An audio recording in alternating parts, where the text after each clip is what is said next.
Well, thank you very much for staying with us. Before we get into the news review, the Energy Commission and the Ministry of Energy, in collaboration with the Ghana Education Service and the Ghana TVET Service, present the 5th edition of the Energy Commission's Senior High School Renewable Energy Challenge. Now, this challenge aims at developing the research skills of senior high school students and promoting technological innovation in renewable energy. Competing fiercely in this thrilling competition are the following schools: Obuasi SHTS, St. James Seminary SHS, Ola Girls SHS, Ahantaman Girls SHS, Bando SHS, and Dabokba Technical Institute. We invite you to join us for the grand finale on Tuesday, the 8th of October 2024 at the Accra International Conference Center. You can catch the live broadcast on Joy News at 9 a.m. This event is proudly supported by GIZ, Ashesi University, the French Development Agency, and the VRA. Well, time now for us to get into our news review. And this morning, I'm the Lone Ranger, the sole soldier, holding it down in the studio. Wherever you are, thank you for joining the conversation. And especially on a morning like this, as we mark Nkrumah Memorial Day, what in the past we would have celebrated as Founders Day with an R''S, which I still mark as Founders Day. It's a choice for me. We also will be commemorating the legacy of the Osajifo, Dr. Kwame Nkrumah. But what are your thoughts on his legacy, especially in these times, especially with everything that has happened over the last 7 to 8 years? And you know why I'm saying that? I'm not being political. I'm talking about the attacks on his persona and on his legacy like we've never seen before, from textbooks to everything in between. What is your take on that man behind me, the Osajifo, Dr. Kwame Nkrumah, especially vis-a-vis where we find ourselves currently as a country? You can share your thoughts with me via the live feed as we contemplate Nkrumah and his legacy. But being a holiday, you know how we do it. One matter that is very curious for me, how our newspapers especially go to sleep once it's a holiday. I find it a bit striking because in other jurisdictions, it doesn't necessarily happen that way. Yes, there's a lot of online content now, newspapers going online, but in other jurisdictions I've been in holidays, on holidays, they don't necessarily just go off, you know. So it's a bit striking for me that every time there's a holiday in Ghana, that's it. Everybody goes to sleep, no newspapers. But maybe because not too many people will be in town and not too many people will purchase, but maybe that is why our newspapers should be more online focused when it comes to holidays. So that on holidays, people can access whatever you want and pay for it. There should be a system of payment, whether mobile money or something, via some online portal, free consultancy for our newspapers, because this holiday, no newspaper thing, it'll be some way. But let's get to the online portals. myjoyonline.com. Later, we'll go to Daily Graphic online. And then we'll also check out maybe the BBC online portal. But let's start from myjoyonline.com. I know what has to be done to halt the daily food price increments. That's according to former President Mahama. Police initiate manhunt for Democracy Hub leader Oliver Barker-Vormawor and others. Then, Chief Justice angered by acts of manipulation by court staff. And then there is also the astrological symbolism of ballot numbers, a look into Ghana's presidential elections. All of these stories there for our deliberations. Okay, so let's start from the very start. I'm going to start from, I know what has to be done to hold the daily food price increments. So, former President and National Democratic Congress flag bearer John Dramani Mahama has expressed confidence in his ability to tackle the escalating food prices and other economic challenges facing the country. Now, in a post on X on Sunday, September 22nd, Mr. Mahama assured Ghanaians that he had a clear plan towards addressing the daily increments in food prices which had burdened households across the country. So the former president attributed the rising cost of food and basic commodities to poor economic management under the current government, stressing that immediate and decisive interventions were needed. He stressed that his previous experience as president had equipped him with the knowledge and understanding required to reverse the current economic downturn and stabilize the food market. He went on to outline that his approach would focus on boosting agricultural productivity, improving access to affordable inputs for farmers, and strengthening domestic food supply chains to mitigate inflationary pressures. He also pledged to implement broader economic policies aimed at reducing the cost of living, improving livelihoods, and creating sustainable jobs for the youth. But I ask, the former president is saying this. We've experienced a bit of him as president on some of these matters. What can we take away from that? Was it rosy for us back then? That's one thing to contemplate. And I am always skeptical nowadays when I hear people, especially with some of these promises. I know what has to be done to hold the daily food price increments.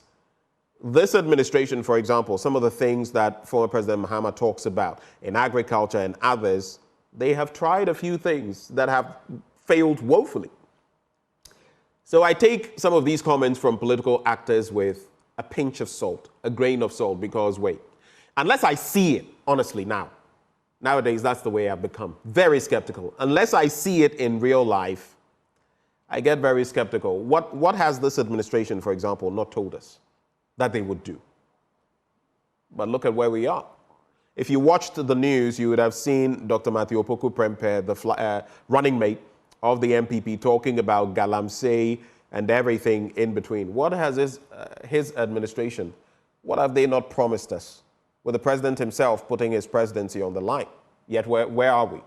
So for me, I get a bit skeptical. I'm not saying it's not doable, but for me, I'm skeptical about some of these. But that's to do with former President Mahama.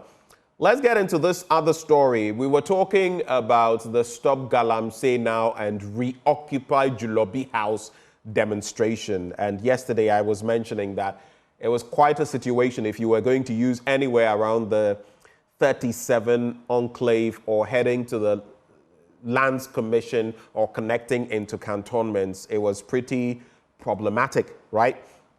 But the police have initiated a manhunt for Democracy Hub leader Oliver Barker-Vormawor and some others. We know that according to Oliver himself, that 8-year-old, some have said 10 years, but that 8-year-old, together with 15 others, apprehended. And I've heard so many stories, by the way, that whole bit about the young girl being taken along, whether she was also under arrest, that child was also under arrest, or that person was merely taken into custody because her relative had been apprehended, and so that person was taken into custody.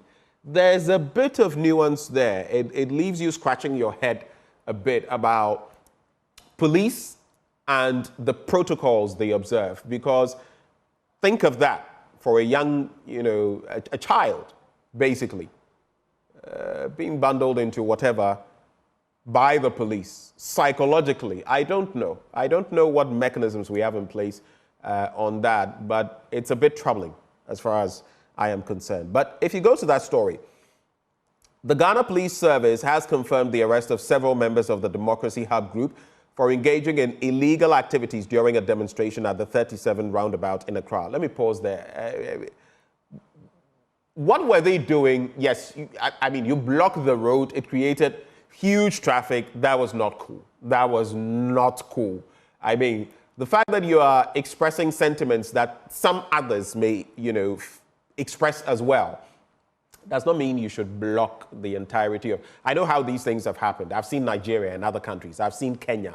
But I don't think it was in the best of taste. But then they've also said that, look, these attempts at foiling demonstrations, whether it emanates from the executive, after all, the Ghana Police Service is part of the executive branch of government, right? The executive arm of government. Menkashe, I'm merely stating what is obvious. The penchant, so to speak, of the Ghana Police Service to, oh, these people want to demonstrate, let's run to court, injunction. They have complained about that, but some of their activities as well, I felt, were in poor taste. Blocking the road and playing football. Really? Really? Now, the protesters were accused of blocking roads, dismantling police barriers, and causing significant disruptions to traffic in the area. In an official statement, the police disclosed that they had launched a manhunt for Oliver Barker-Vormawor, Oliver Abreu, one of the leaders of the protest, along with others involved in acts of lawlessness. The demonstration, which initially focused on the economic situation in the country, later took on anti-galamsey, that is an illegal mining theme. Now, in widely circulated videos, Oliver Barker-Vormawor is seen taking a key from a police vehicle and throwing it away before fleeing the scene. So then another video actually shows him toppling police barricades without provocation, further escalating tensions between the protesters and law enforcement. The police have vowed to bring all those responsible for the disruption to justice, urging the public to assist in locating Oliver Barker-Vormawor and other individuals involved in the protest. All right, so that's the story there. I don't know what your take is on that bit, because I still am struggling to understand some of the actions that were taken by some of the demonstrators. I mean, if you're going to do some of these things, try to stay within the remit of the law. After all, you have the right, the constitutional right to demonstrate.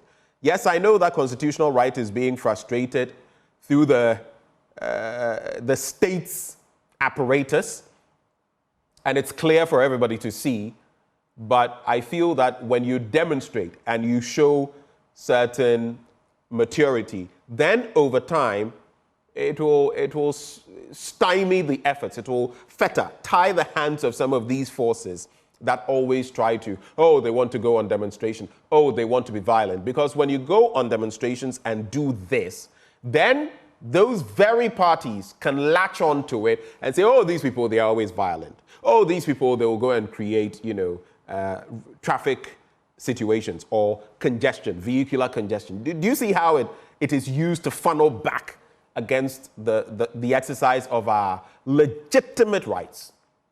Which is why I always say that if you're going to demonstrate, just ensure that you stick to the rules.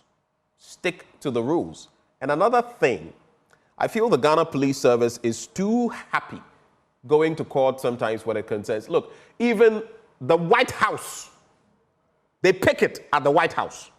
Though, of course, you will not be allowed, and of course, you must put it into context, to get within the precincts, the main precincts of the White House.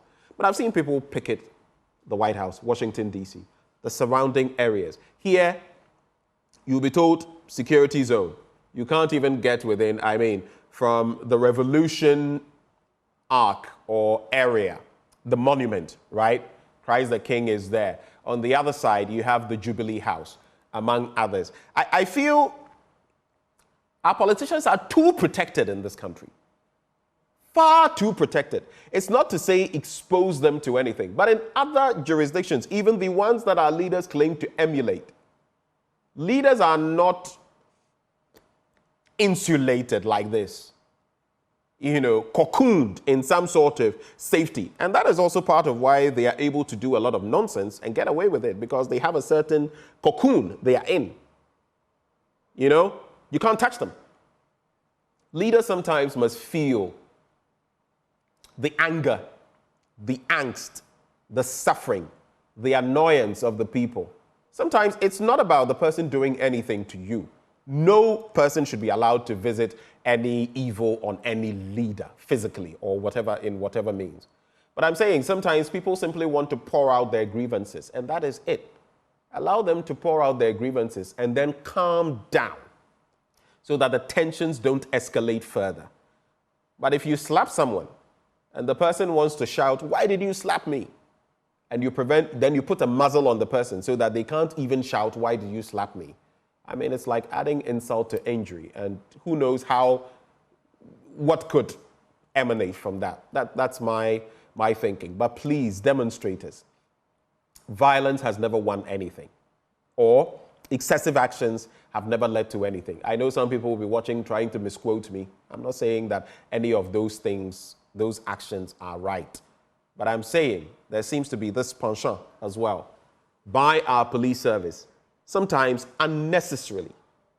Allow people to exercise their natural, well, maybe not natural, their constitutional, because there are natural rights that sometimes feed into our constitutions, but not everything is a natural right. But allow people to exercise their constitutional rights. Let them.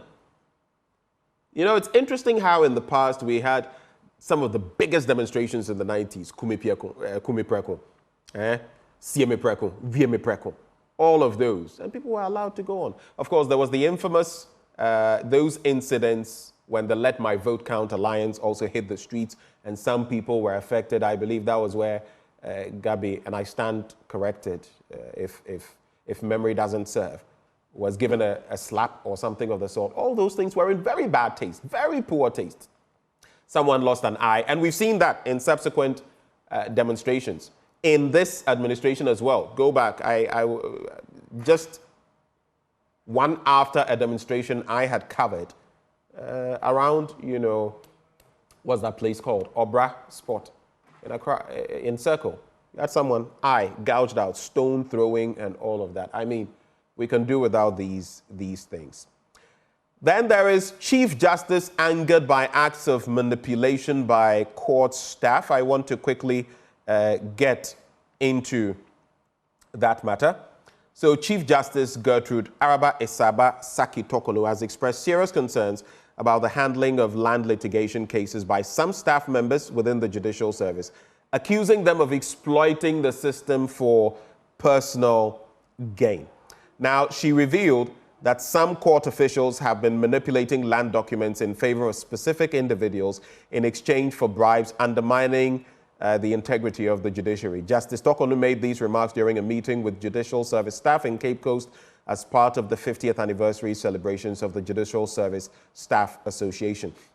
She called for immediate action to stop these unethical practices, urging the staff to uphold higher standards of public service and work diligently to change the public's negative perception of corruption within the judiciary. She also mentions that these unlawful activities contribute significantly to delays in the justice delivery system, causing frustration and hardship for those seeking legal redress. So that's another interesting story to look at. And of course, on the back of number 12, that expose by Anas Arimeyaw Anas and other things that have followed, it has thrown quite a light on the actions of the third arm of government, right? But I feel it is sometimes unfair to paint the entirety of the judiciary with a certain black paintbrush, because there are so many of them who are doing a fantastic job. Everywhere you would have bad nuts. The question, I guess, is how many bad nuts there are. Because while there are very good ones, very ethical ones, there are also those who, unfortunately, do not stick to the tenets. Not just members of the bar, but members of the bench as well. I mean, I'm not saying it. The exposés and others have shown it in the past, and now the Judicial Service at large. So it is, I believe, a good call that the Chief Justice is, putting this out. Let me also look at this bit about the astrological symbolism of ballot numbers, a look into Ghana's presidential elections. Now, why I'm just taking a quick look at this, it is interesting because in the balloting, a few days ago, I found so many things curious. The EC, Dr. Bosman Asari, sat here on Saturday on Newsfile and spoke about some of these things. Kofi Adams was sitting right there. Dr. Pumpuni was next to him, and they spoke about some of these issues. But I asked myself, why do some things, or can some things simply not be handled in a professional manner, or be handled in such a way that nobody will have reason to ask questions? So you pick from the bowl, you're supposed to show the number you've picked, and then you go and sit down. So somebody picks, somebody here being Kofi Akpaloo of the LPG picks, does not show, go down. Supposedly, there's a switch of the number one that he's picked to some other person. Supposedly. And the story goes on, and there's hue and cry. And then even for the independent candidates, they are not added to the main one, so they have to be separated and so start from a specific number. So you would have an Alan Kwadwo Kyerematen Asieho at the bottom at number 13. I don't know what your take is. My take, I was scratching my head and in a way just laughing a bit about how chaotic our system can be, because on the spur of the moment, certain actions were taken by the Electoral Commission. How well planned was that? I don't know. In the end, it reflects on everything. But let's get to this astrological symbolism, because all of a sudden we are hearing about the number one, and then especially the number 8, the number 1, number 8, and people saying, then it means the 8 is not going to be broken, or the 8 now, people can't campaign on it. Others are saying number 1, that's the number to work with. Well, we can look at some of them. If you look at number 1 per this story, the number 1 is associated with new beginnings, initiative, and leadership. It's connected to the sun, the center of our solar system, which symbolizes life, vitality, and self-expression. By choosing number 1, the MPP may be astrologically aligned with energies of fresh starts, innovation, and dynamic leadership. So let's look at that for a bit. Dr. Mahmoud Bawumia is trying to start a new chapter for the NPP. He has been in this government, but as, like he said, a driver's mate. So he wants to be the driver himself. Could the number 1 bode a fresh start under him? Could it bode innovation? You know, he's been talking a lot about digital and IT and everything in between. And he says he's the kind of leader Ghana needs. Dynamic leadership, only time will tell. Then you come to number 8. It is associated with transformation, power, and intensity in astrology. It's connected to the 8th sign of the zodiac, Scorpio, which deals with deep connections, shared resources, and regeneration. Mind you, the NDC's leader has been talking about pushing the restart button and transformation. By choosing the number 8, the NDC may be astrologically aligned with energies of transformation, resilience, and deep connections. This could be interpreted as a desire to delve into the root of issues, transforming existing structures, and fostering intimate connections with the Ghanaian people. So there's a lot there. The number 13, Alan Kwadwo Kyerematen, the number 13, though in the United States is usually, it's a bit unpopular, right? You know, in some places, not just the United States, they don't have a 13th floor. They usually wouldn't do certain things on the 13th day of the month and all of that because of certain superstitious tendencies or beliefs.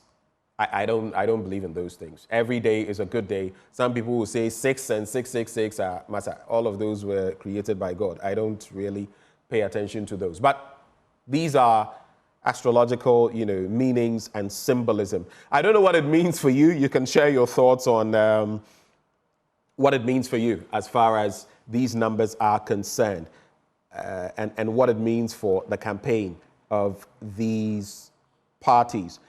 Let me see whether I can do one more story from myjoyonline.com, and then we'll go to Graphic Online, and then maybe look at a bit of the BBC. There's this story: democracy has failed to meet the aspirations of many Ghanaians. That's according to the Speaker of Parliament. Investors will pull out if we don't fix Galamsey. The Chamber of Mines CEO is warning that investors will pull out if we don't fix Galamsey. But then, let's look at this one briefly, because this gentleman has spoken. He says small-scale mining needs on-the-ground solutions, not just policies. Suleimanu Kone has been speaking. He is CEO of the Ghana Chamber of Mines, and he has outlined practical solutions to fix the issues plaguing small-scale mining. And he stresses the need for more structured supervision within the small-scale mining sector, pointing out that many current practices are ad hoc and lack transparency. But he's also the same person who recently was saying that if we were to stop, I believe small-scale mining en masse, maybe if we had done that, the dollar-CD ratio would have been what? Higher than where we are now, up to about 21 or 25. I stand corrected. I found it a bit interesting. He may have a bit of a point, but that also suggests that we must let go of this and let things go on as they are simply because our currency could be impacted. No one wants the currency to be impacted, no. Because where we are already, I mean, only God knows how business people are able to bring things into the country and all that. And with its ripple effects, and if you look at the taxes, the tax component, go out there and buy anything. 15% VAT, NHIL 2.5%, another 2.5%, 1% here, and all of that. It's crazy. But I've just been cogitating, thinking through some of what he says, and I don't know. Where do we stand? We don't want the cedi to depreciate further. But the cedi's depreciation, is it merely on the back of some of these? Is it not because of our own woeful policies that have brought us here? And wanton borrowing, of course. We have to address those issues. And now, Galamsey is also on the forefoot, right? It's so sad when I contemplate it, and you see these Democracy Hub also, going on that trajectory, because, like I said the other day, and some people did not understand and were writing all kinds of messages which lack reflection. Ghana may be the biggest producer of gold in Africa, but we are not the biggest when it comes to resources, gold resource reserves, okay? We are 8th in Africa. In fact, we have just about 8.1 tons, if memory serves. Algeria and the others have, I think, over 100 tons of gold. And they are there. And we, the little we have, we are riding on the back of biggest producer. What people don't know is that we are one of the least when it comes to reserves. So we are mining without thinking, mining, going for it. Yes, we are finding some new spots, like in Bongo. And please don't start doing any Galamsey there, please. We are destroying our cocoa resources. And already look at where we've fallen. One of the lowest in this Fourth Republic in terms of cocoa production. Partly on the back of Galamsey. Major contributing factor. We are depleting our gold resources as though there were no tomorrow. We are destroying our cash crop, main cash crop, cocoa, and all of this is happening. So in the middle of it, how do we resolve it? Let small-scale mining go on, some of them also engaging in illegal practices, because yes, some of the small-scale miners, I'm not saying all of them, some have even been caught engaging in things they shouldn't before in the past. So it's a very tricky situation, but I guess we'll have to see how things go. I remember there was this chief in recent times who was talking about the fact that he would want the president to effectively and efficiently tackle Galamsey, put some measures in motion before he leaves office. Time will tell whether that can be done. Let's go to Graphic Online now. That's my next stop. Hassan Ayariga promises a 5,000 Ghana cedi minimum salary. Of course, the launch of the manifesto of that party in recent days. And the presidential candidate of the All People's Congress, Hassan Ayarigo, on Sunday night launched his manifesto to outline his vision for Ghana and why Ghanaians should vote for him on December 7, 2024. Dubbed the nation's manifesto, the manifesto is based on the mantra, transforming Ghana and restoring hope. It appears a lot of people are seeking to transform, aren't they? Now, the event took place at the University of Professional Studies, Accra, and he says the NDC stole the 24-hour economy from the APC. He's saying that as well, though we do know that that policy was in the 2020 manifesto of the party. That is the NDC. But let the politicians play their own games. That one, we don't care. He is the latest presidential candidate to launch his manifesto after the EC cleared him and 12 others to contest the 2024 presidential election. And according to the vice presidential candidate of the APC, Samuel Walanyo Mensah, the APC introduced the policy as far back as 2016. All right. Then there's emergency evacuation at Kotoka International Airport, and also the story about the police launching a manhunt for Oliver Mause Barker-Vormawor.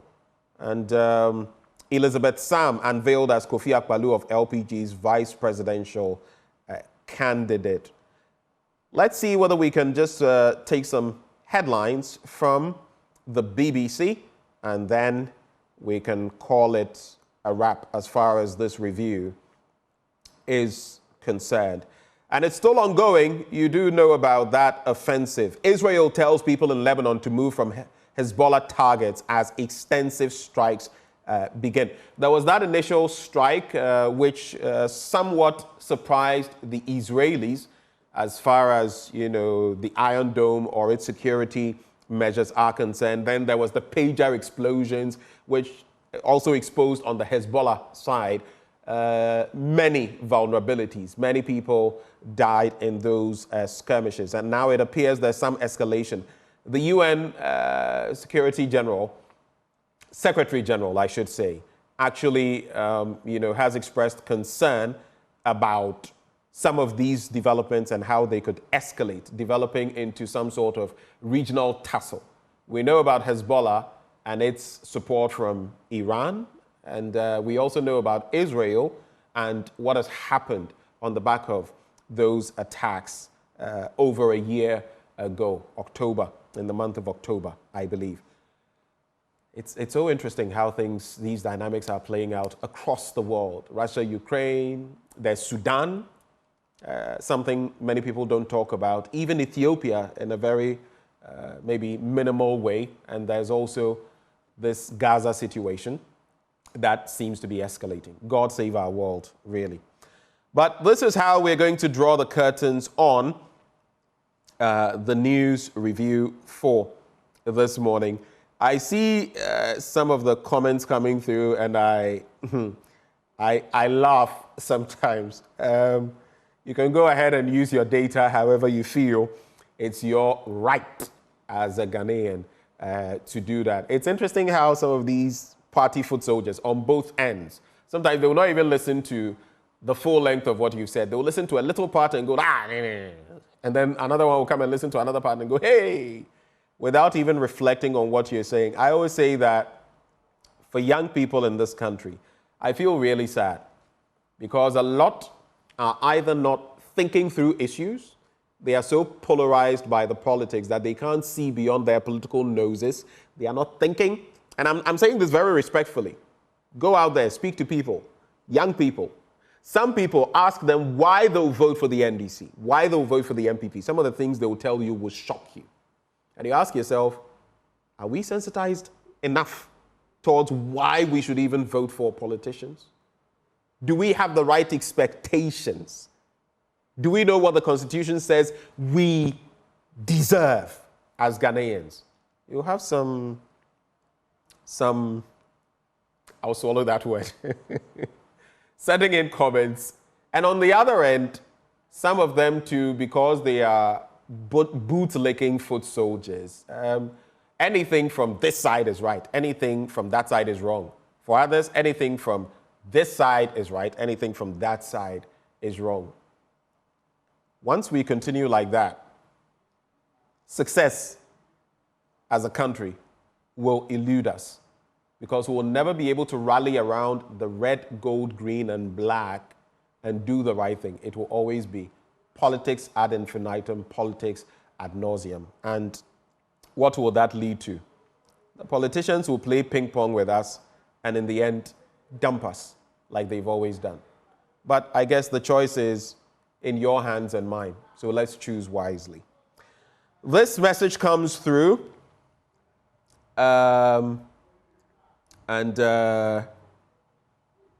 it says, "Happy birthday, my beautiful wife, Mrs. Janet Amevo Vuegbolo. Thank you for being my pillar through my difficult moments. As you celebrate another milestone, may heaven favor you in Jesus' name." It's from your husband, Pastor Jonas Vuegbolo. And I'm going to do that again, so I know he would probably want to film it. Yes, he's right here in the studio with me. So I'm going to repeat it. Happy birthday, my beautiful wife, Mrs.